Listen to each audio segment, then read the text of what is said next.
me get you your perfume one. Yeah. Get all the evils out. And I'll start doing a voodoo dance. Rain dance. What's up, all my chicken people? Today we're not doing chicken stuff. We're getting into our beehives. First time we've got into them this season. So I got with me Jorge Garibay with Napa Bees. These are his bees, his bee box designs, and he's the bee man. He knows everything about bees. So he comes out every couple weeks. This will be the first time this year, and we'll start getting into the hives. Hopefully make some honey. We aren't shipping honey. We have a wait list for our locals, but we don't put on as much honey as most people because we don't feed our bees. So plus and minuses to owning bees and not feeding. We don't get near as much honey, but the honey we do get is 10 times better and is better for you. So this is our original, our OG hive. We've had this one this will be our third year. So all of our bees we have are feral bees and mutt bees that we've caught as swarms or taken off of splits. So they're very cold tolerant, heat tolerant, and they're native to this area. We don't transport bees in from different states or different areas. So I don't know, am I missing anything? Oh, let's get in. All right, so we're gonna open it up. Like I said, we haven't been into it. You don't want to get into your hives too early because we're still getting down into we're at about 50s right now at night, but you don't want to get in too early. You don't want to drop the temperature in the hive. And so we usually wait till around Mother's Day to get into the hive. No sense rushing getting in, so. Nice and slow. We're gonna try to do this without our hoods on, and hopefully we aren't gonna regret it. Ooh. Yeah, they're ready for another frame. Oh man, I wish you guys could smell this. Smells like honey. Yeah, we don't need our hoods. Yeah. We're not as big and bad as we thought we were.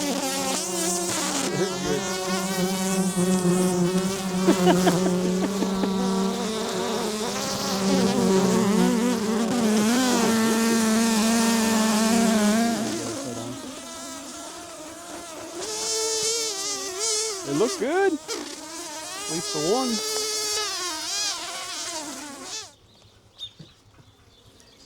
We'll find her towards the front, probably.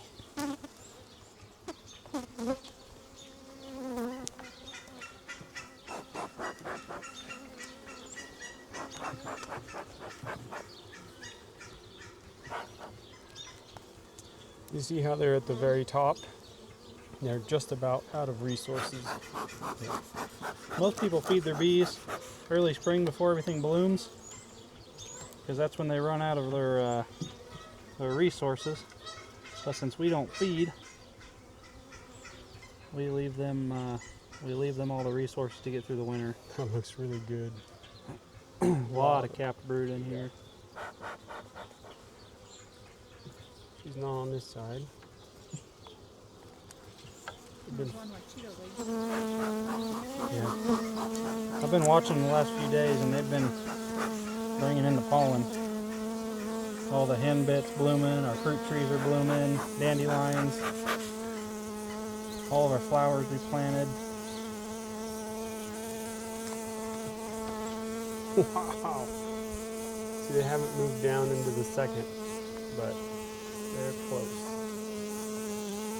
She's not on your side? Don't see her.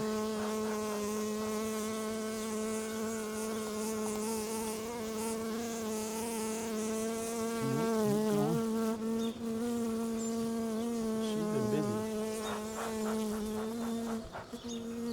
The bees at the top are working on nectar to bring the honey resources down. Right under there, we'll start seeing a pollen band. So we should be seeing pollen in these front two frames. And the queen, there she is!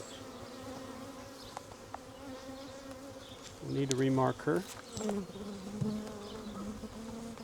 Here. See, she's run out of places to lay, so we got to give her more comb to lay in. So we'll capture her. And then we'll repaint her green because she's last year's queen. There you go. Put that back in. You can mark her on video. So she's last year's queen.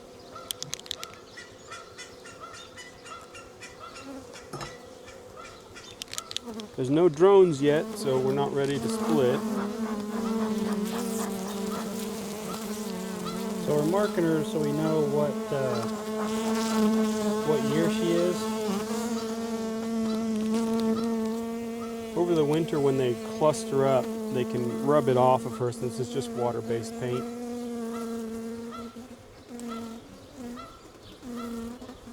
That's all we're doing, putting a little dot on there. Yep. We'll just let her sit right now, and then we're going to give her some comb. Let her dot dry off. Okay, so we're going to insert, let's go ahead and move, let's get rid of this double blank. That aside, and then move everything back. So I'd say that by the next inspection, this hive will need to be, we'll need to remove the queen to make some spring honey, or we'll need to do a light split where we'll move the queen in 2 frames and make a little bit of honey and then have our second hive going again. So we'll look at that front one, see what it looks like.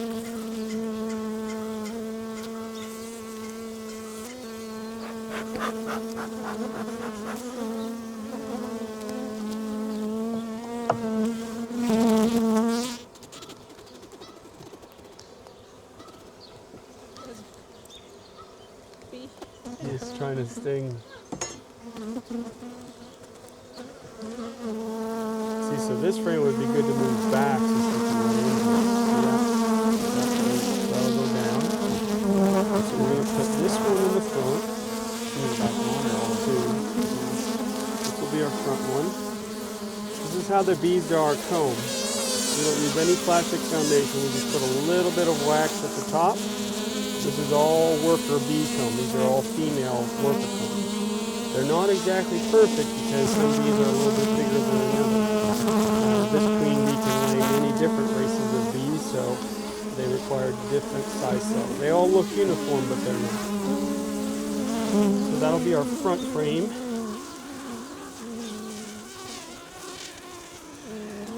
This is another one that was drawn last year, all from scratch. You can see there's no foundation. Cracked a little bit. See how these cells are much bigger? So this little bit would be males, and everything else is female comb. One of the reasons we like not having foundation is because if there's a chunk of honey we like, we just cut it right out and eat it. So I'll go with number 2. And in 2 weeks, we'll expect this one to start filling with pollen. And I'll move everything forward tight.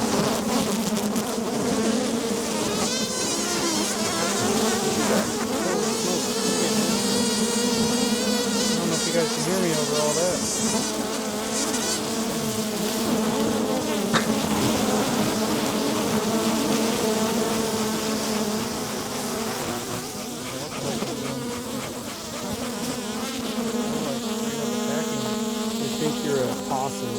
Probably. I probably look like one too. A red possum. See the queen? Nice and big, thick.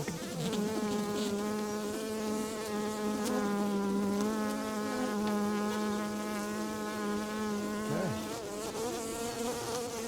We'll release the queen without chopping her head off. Be careful. We see no drones at all yet, so in this area we're not quite ready for swarms. Maybe another couple weeks. You can push.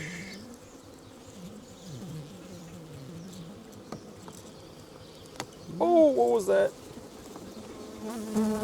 Sounded like a crunching. It's not her. Okay, there she is. Look at her. There she goes. Perfect. Okay, inner cover. We'll face it to the front. Hold to the front. Look at the Cheeto legs. That's actually willow pollen there. So I don't know where there's a willow, but that color is willow right now. We have a willow. We have willows. Yep. I don't know if it's blooming yet though. Probably just started. There's 2 in the chicken pen and 1 in the pig pen. Okay, Ta-da! so she's set. Now we're going to go through the other ones that didn't make it. And looking at this one, they ran out of resources. I don't know how many of these you want to go through on video, but So this is what's considered a dead out. When they run out of resources in the middle of the winter. This one and number 2 were actually doing really well up until the last cold snap we got in February, when that last one was. yeah. So we had 3 hives going. I saw a good number of bees coming out of these 3 hives, and that last cold snap, they just didn't have enough to make it. Which, when you're not feeding them, I mean, Cold snap as in what temperatures? what did it get down to? We were Negatives, weren't we? yeah, we were -8, -10 for 3 days. Yeah. But it So- wasn't just that. We had 3 cold snaps throughout the whole winter, so we I probably pushed too hard to try to get to 5 hives. We consolidated down to 4, but part of it too is we're getting ahead of our blooms this year. Last year we didn't have as many blooms as we're going to have this year, and we know we can make honey. We know we've got the proper bee stock, and now we're just building up our bee resources. So The biggest thing, the hardest thing for us to come up with isn't bees. We can make more bees and we can catch more swarms, but this comb takes a ton of resources, and now we have a ton of comb. So we could move a swarm right into this or a split right into this, and they will start thriving right away. They don't have to spend a ton of time and resources building those frames out. So yeah. I know it looks like we lost a swarm, or we lost a hive, and we did, but we can put a new colony in here, and they can really take off right away. So yeah, in the wild, the swarm might leave the hive later in the fall just because they don't want to feed that many bees, and that swarm is basically just going out to go make comb somewhere else, and they might not make it. The idea is we're building up resources for us to be able to move bees right in. Like that hive over there, in 2 weeks time we're going to have to remove the queen and make a split, and then we already have all these resources for them. So we should easily be able to get back up to numbers this year, and we already have the comb, so we should be able to make more honey than we did last year. So last spring summer, we caught 3 swarms. So I'm gonna take some of these bees, these dead bees, put them in my swarm traps because they smell like bees, and that's what attracts swarms to the swarm traps, and see if we can't get some more freebies. See what they did there? That's like the oldest pun joke of beekeeping, is freebies. But we're gonna go through these real quick and pull out what comb I can use for the swarm traps, what bees I can, what I can get, and then get all these ready to go. So as soon as I catch a swarm, or as soon as we're ready to split, we can kick off and get going so we can make honey. But probably tomorrow or Wednesday, I got 5 or 6 more swarm traps to set up. So the next video you'll see after this is us, or me, setting up swarm traps and getting ready to go. I already have 3 out. It's still a little early, but now that it's getting up into the 80s, these wild bees that are packed tight in their little trees are going to be ready to swarm. So, you have anything to add? no, it's a tough loss, and but we've built so many resources so quickly in 1 year. Like I said, I probably pushed too hard last year, but now we have resources for any swarms that we catch. So should be should be a good year, especially with all the seed that you're going to be planting. So Yep. So not to spoil a couple videos, but we have plans of planting over 500 trees, I think, and we have alfalfa seed coming, clover seed coming, sunflowers. We're going to plant 10 acres of sunflowers, 10 acres of alfalfa, 10 acres of clover, plus 500 trees. Obviously, the trees aren't going to help us today or the next couple months, but in the next 10 years, we plan on keeping bees for a while, as long as Jorge doesn't go anywhere. So we got many, many years of beekeeping ahead of us, and you know, we're going through the trials and tribulations of beekeeping this year, and that's part of it. A lot of people in our shoes. You can't get discouraged when you lose a hive. That's part of beekeeping. We've all lost a hive through a winter. So the thing is, with these aren't the Langstroth style hives, which is what most people use. These are specifically designed hive for our region that Jorge has developed. I don't know, what design is this? 28, 29, yeah, 40, 80? 27, 28, 29. So he's redesigned these things over and over and over again to make them perfect for the Kansas weather, and to mimic what a wild bee would have in the wild, and the way that we can still take resources from it when they have extra. So like I said, there's no plastic in these hives, so we don't have any plastic leaching into our honey. A lot of other beekeepers use plastic foundation where they can build their comb off of. We choose not to, so we don't deal with microplastics in the honey. We don't feed, so all the honey is 100% pure honey. It doesn't taste like sugar water or artificial sweeteners. What else we add? We don't fumigate. Yep, we don't treat our bees. A lot of people fumigate to try to keep mite loads down.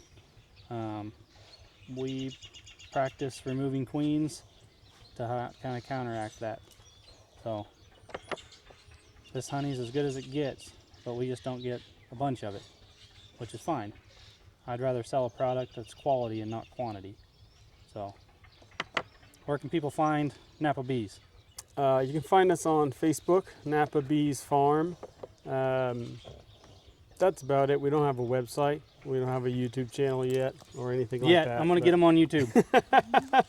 But you'll see us more on this channel. We're looking forward to catching swarms with you, and I think Luke is crazy enough for us to even do cutouts this year. So if that comes up, I'd be I'm going to put you on a sketchy ladder and put you on my shoulders. Like, we caught a swarm up here in this tree, and you should have seen him on an extension ladder monkey into the top of that tree on my birthday in July when it was 110 degrees, and it was a sight to see. That's when I needed a YouTube channel, because that was I was just on the ground ready for a little baby Jorge to fall out like I was going to catch him, but I wasn't scared. I was so excited to try to catch the bees. I just didn't even think about it. And we caught them, Yeah. and we put them in, and then they left Yeah. a couple days later. That's part of it. But that was a good day. It was a good learning experience, like I said. And that wasn't a swarm from our hive. That was a wild swarm. So now that we have these 3 or 4 extra boxes sitting here, there's a good chance we could catch a wild swarm coming through. So you never know. Like I said, I got 9 swarm traps to put out. And now that I know what I'm doing, or at least I think I do, I've caught 3, so I'm no pro. But we'll hopefully catch a few more swarms, and it's a lot of fun catching swarms because they're freebies. I know. How many times have you heard that joke in your life? Don't watch YouTube, as you hear it all the time. All right, so we're gonna put out swarm traps here in the next couple days. How many hives are you up to now that you service? 267 is what we went into winter with, and looks like we only lost about 20. Unfortunately, we had a big loss here, but we haven't. It takes maybe a season to kind of get established, but now we have proven, overwintered, stock that we can make more bees from. So, And that hive has made it every last 2 winters. Yep. So maybe you need to go back to 27. yeah. Design number 27. Yeah. Well, we're Well, that one had the most resources. It had the most comb, and that hive has been there or that colony has been there since we started, whatever, 3 years ago. So, Yeah. so 200 and some hives. We're gonna get them up to 500 this year. Every one of my YouTube subscribers watching this is gonna be like, I want Jorge to build me a box and bring me bees. And we started from 0 3 years ago. So Yeah. that's what's impressive, is that we don't purchase bees. We develop them as the farms develop more blooms, then they can hold more bees. So this right here just means that I probably pushed too hard to make more comb because I knew that we had blooms coming next year. So we have the foundation now to really ramp up this year. So Yeah, once we get alfalfa, and I'm planting alfalfa, clover, and I think 3 out of the 500 trees are specifically planted for the bees. So what do we plant? I have some tulip poplars, some lindens, some you can order some willows. redbuds, willows. We have we started a bunch of redbud trees, catalpas, mimosa trees. What else? Anyway. Are you Oak gonna get trees, but those persimmons? aren't- We have a couple persimmons in our orchard. Yep. We have fruit. We have peach, pear, apples, persimmons. I don't know. What else are we ordering? Bush-wise. Buttonbush, Buttonbush. sumac, Yeah. and then I don't think you have some sandhill plums around. Yeah. And so bees travel several miles to get their resources. And so here in Kansas, we have a ton of sand plums, and they're blooming. So I think I saw a row of fragrant sumac 2 miles up. yeah, we have sumac. What is it? Walnut blooming Yeah. right now. Honeysuckle's about to bloom, or just starting. There's a bunch of stuff. It's springtime. Stuff's starting to bloom. So you get these bees put to work. So, all right, we'll see you here in the next couple of days as I hang some swarm traps, and then I'll make some more videos when we catch swarms. See you guys. And cut. Well, guys, it's the next day. It went from like 80 degrees and sunny to cloudy and 50 degrees. But today we got to set up swarm traps. You saw yesterday we got into our hives for the first time this year, and I kind of misspoke yesterday before we got into all of them, and I said we only had one make it through the winter. We actually had two out of the 4 hives make it through the winter. The other one just had a little cluster of bees that made it. So as it starts warming up, those bees will really bounce back. They didn't have a queen, but they'll make a new one here in the next couple weeks. Not worried about them bouncing back. They have all the comb and resources to really take off from here. So, but swarm trapping is a big thing I like to do. Now, I'm no expert at swarm trapping, so I guess take everything I say, you know, with a grain of salt. I guess it's opinion based. I've only caught 3 swarms. This tree here is one of my favorite spots. We've caught two out of the 3 swarms I've caught on this tree. And so one thing you want to look for, like I said, I'm going to tell you stuff that's worked for me and stuff I've read and watched other YouTube videos. There's 100 different ways to do this, but there's a road right here. Bees often travel linear roads, easy travel corridors, and then finding pockets of trees. There's only about 10 trees right here and a big grass field and ag fields all around. So this is kind of a isolated clump of trees. This is really what I like to look for, or areas that have a lot of blooms. So we're right along a road, big clump of trees. So any swarms that are traveling will go from clump of trees to clump of trees, and this one has worked out. So we're going to get a swarm trap and get it up in the tree. And I got 2 to put in town. I already have 3 out. 4 out. I don't know.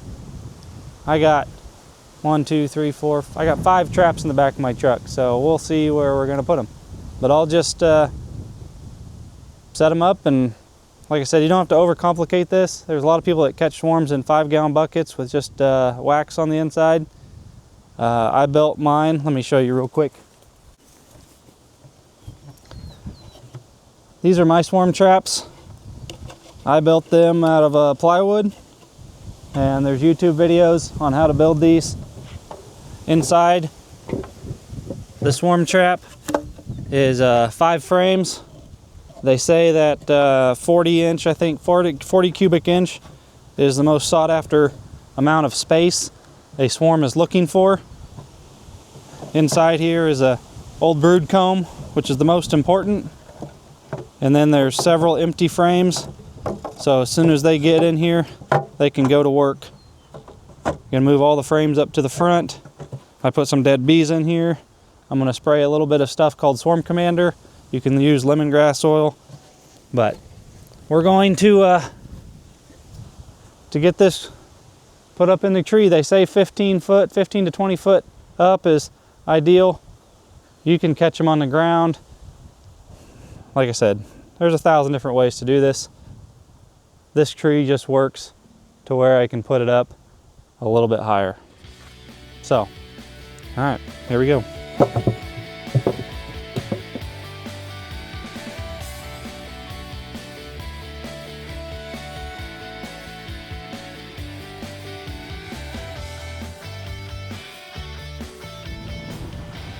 Well, we've got our last bee box up.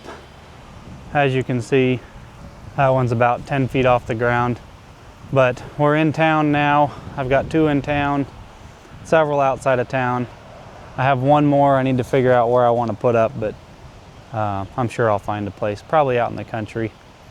So that's it for getting ready for bee season. You know, the time is now. Bees are going to start swarming here.